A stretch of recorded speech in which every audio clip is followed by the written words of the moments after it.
Chapter 7, Superhero, Donovan Curtis. For a surefire alarm clock, you could do much better than dog slobber. Cut it out, Beatrice, I complained, burying my head deeper into my pillow to avoid the chow-chow's slimy tongue. It did the trick for about 30 seconds. The next thing I knew, I felt a strange buzzing against the back of my neck, pulsing on and off like my phone. I flipped over in my bed, dislodging my cell phone from the dog's mouth. It was set on mute, but there was mistaken vibration of the incoming call. Who could be trying to reach me now? Which of my friends would even be awake? I blinked the sleep out of my eyes and stared up at the lit screen. 6:52 on a Saturday morning? I squinted to bring the caller ID into focus. Dan Neil N. Nussbaum. I snatched up the unit, wiped the drool off the comforter and mumbled, "What? Donovan, are you asleep?" "Yeah," my reply was bitter. "I'm right in the middle of a bad dream about some idiot waking me up at the crack of dawn." "Listen, I just saw Noah." "And I should care about this because," I prompted with a yawn. "He was dressed all funny in, like, thermal ballet tights and, forget it. I'll never describe it right. And he had a chair." "A chair?" That look on my face. You know, the one where he's about to do something dumber than usual. Noah's IQ was actually higher than the two Daniels put together, with mine thrown in for good measure. But I let it pass. "I thought you and Sanderson were at the door looking out for Noah," I interrupted him. "It was too much of a hit for you to imagine, remember?" "We were. It's just that, well, he was just starting down Saunton Street." "So? Isn't that where hashtag lives?" The pieces fell into place with a painful clunk. The world's greatest genius was making good on his promise to stand up to my bully for me, after I specifically made him swear he wouldn't. The ballet tights in the chair were a little confusing, but hey, this was Noah. There didn't have to be a reason. And if he showed up on the Taggart's doorstep at this hour to fight with hashtag, what was left of him would be delivered to his parents in an eyedropper. "I'm on it," I wheezed on the phone and broke the connection. I leaped out of bed and threw on my jeans and a shirt. Candy was asleep in his usual position, on his back with his giant's paws splayed out in all directions. But Beatrice was watching me in keen interest, and if she'd never seen a human act so agitated before... "Beatrice!" Oh, no. Thanks to Beatrice, I wasn't allowed anywhere near Hashtagger. If I went over there to protect Noah and hashtag and I got into a beef, that could be it for Beatrice. And definitely curtains for me when Brad found out. No way I could go there. On the other hand, how could I not? It was my fault Noah was at Hardcastle Middle School. Sure, he got himself kicked out of the academy, but if it hadn't been for me, he never would have managed it. If he had got himself beaten to a pulp by hashtag, in the end it would be in my head. So I couldn't let it happen. I headed for the door. Squeak. I looked down. The bow wow bone peeked out from under my sneaker. My eyes traveled to the slumbering Candy. He was stirring. If he'd woke up, he'd head straight for his favorite toy.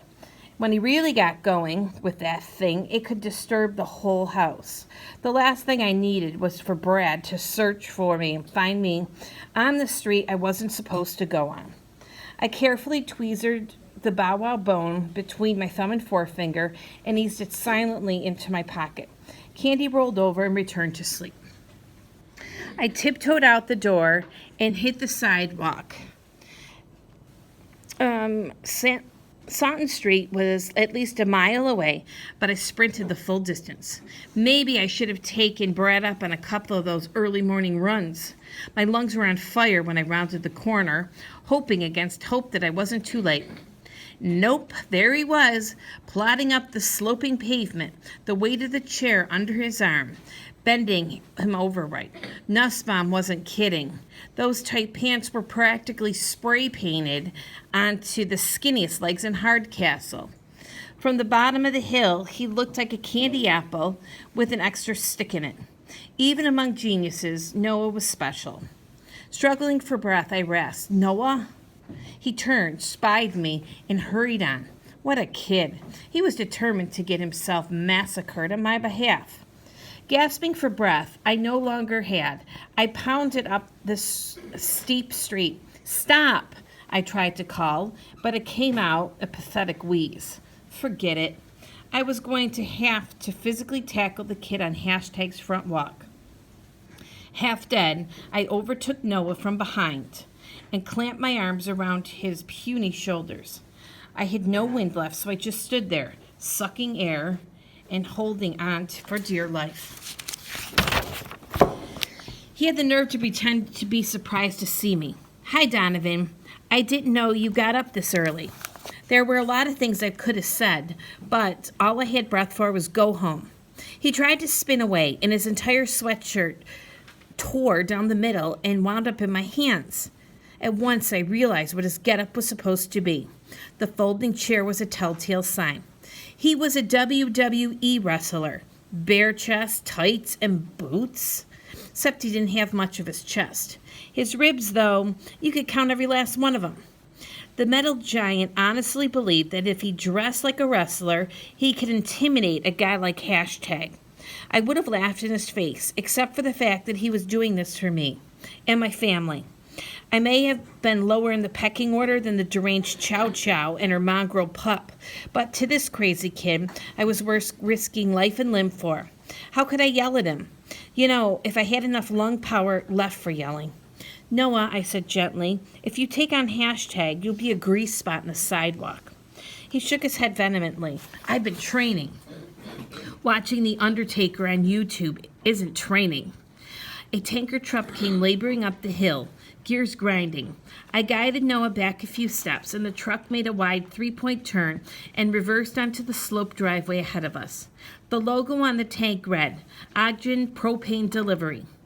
In an obvious hurry, the driver jumped down from the cab and snaked a long hose along the side of the house, disappearing from view. A moment later, a mechanical pump began to hum. Noah frowned. "That truck's not safely parked." "Look who's thinking about safety all of a sudden," I retorted. "You're about to fight a grizzly bear." "I heard only partial application of the parking brake," Noah explained. "The slope of that driveway is at least 27 degrees, which means that the weight of the tanker is exerting considerable force on the truck's transmission." "Noah," I began warningly. Noah didn't miss a beat. "Since it's early in the day, logic dictates this must be one of the first deliveries. We therefore conclude the tank is mostly full. So based on the average density of liquid propane..."